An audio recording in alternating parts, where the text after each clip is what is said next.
Bonjour. Aujourd'hui, je vous amène un sujet un peu fréquent, hein, c'est un peu quand même fréquent. Mais je vous rajoute un sujet dans les sujets que j'amène aujourd'hui. Donc, je parle aujourd'hui de la loi de Blondel pour les escaliers.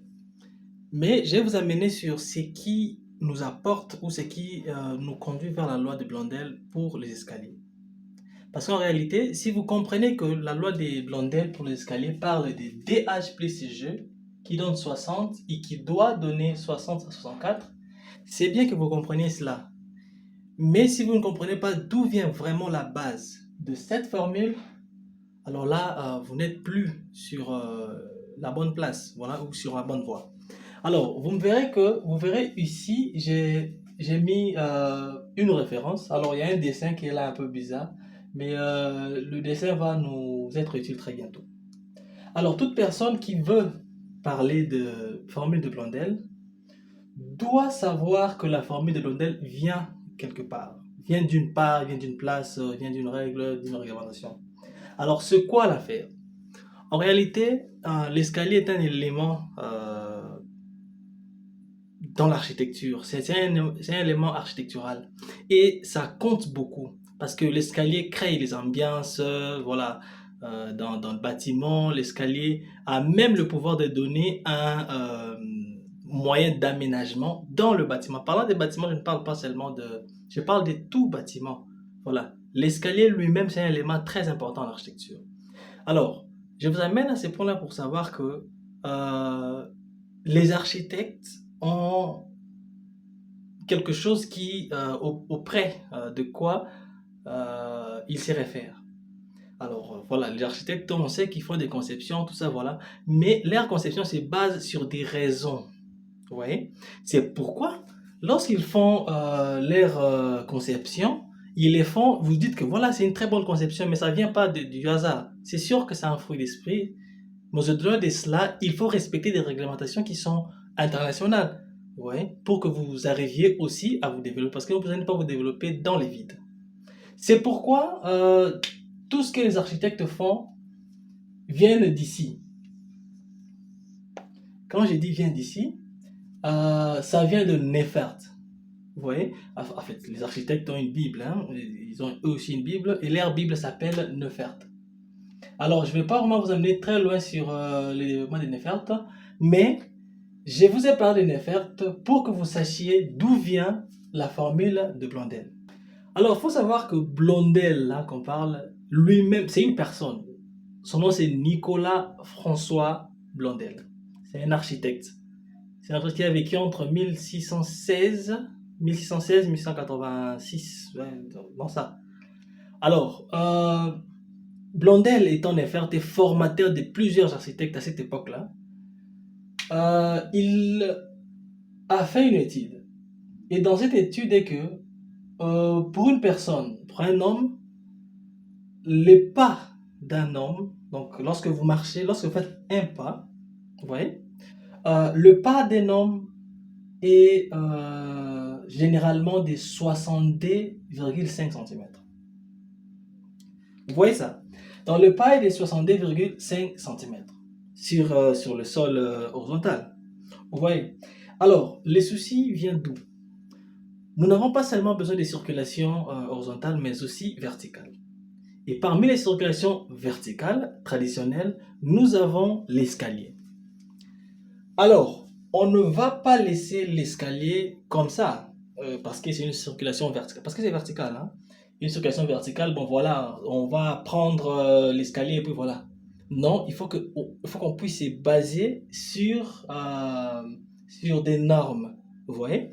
C'est pourquoi dans les soucis de pouvoir amener la même chose qui se passe sur un sol horizontal, l'architecte Blondel prendra maintenant cette mesure pour l'appliquer dans l'escalier.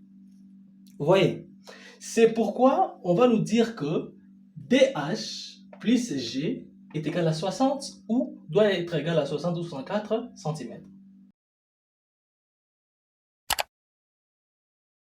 Ce qui dit que si vous voulez faire, c'est sûr que vous faites une formule de Blondel, mais si vous voulez vraiment faire la formule de Blondel, il faut respecter le 70,5. Vous voyez là? Alors, comment ça se passe?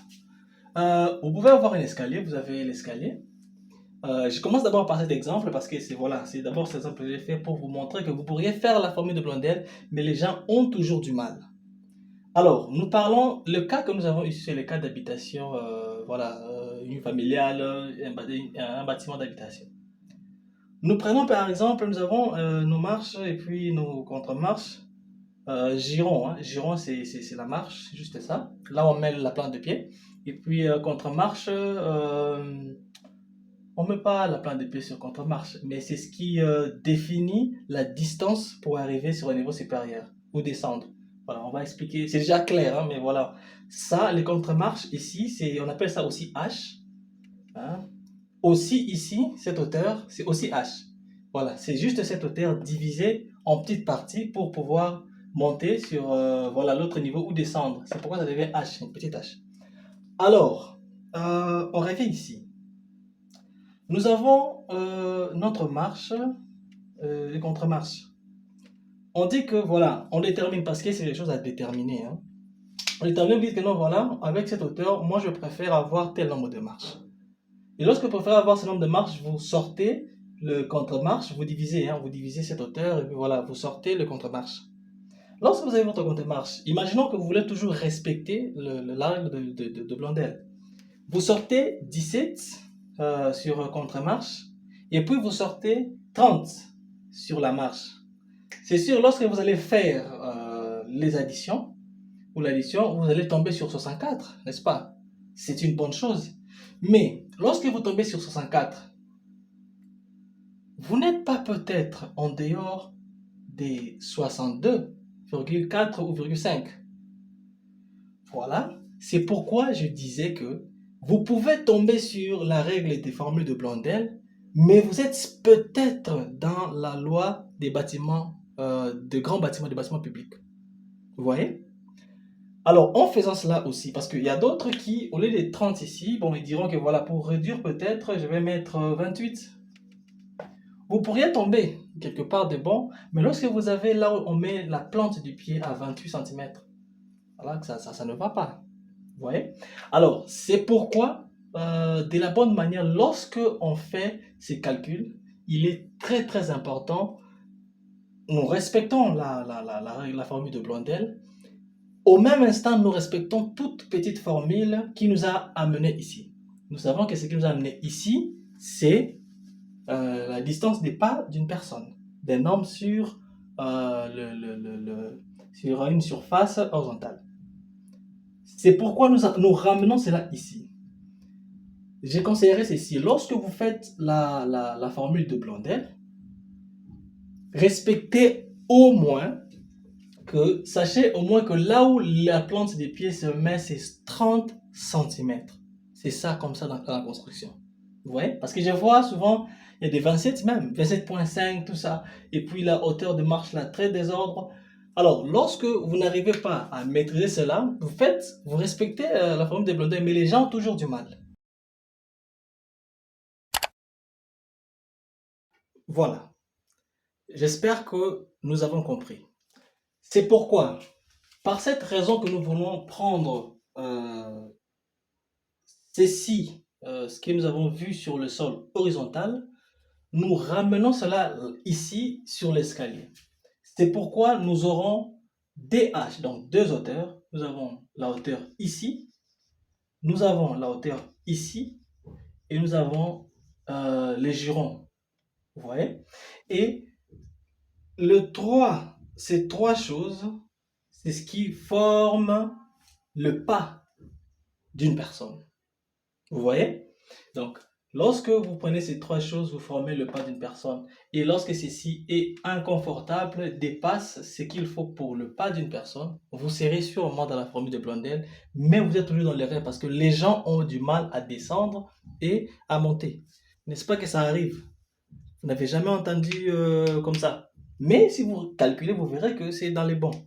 Donc, ce sont des choses à respecter. Malgré nous connaissons la formule, appliquons la formule des bonnes manières pour des bâtiments de genre qu'il faut.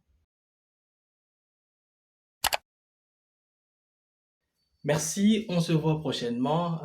Voilà, n'hésitez pas de mettre vos commentaires et puis on va développer.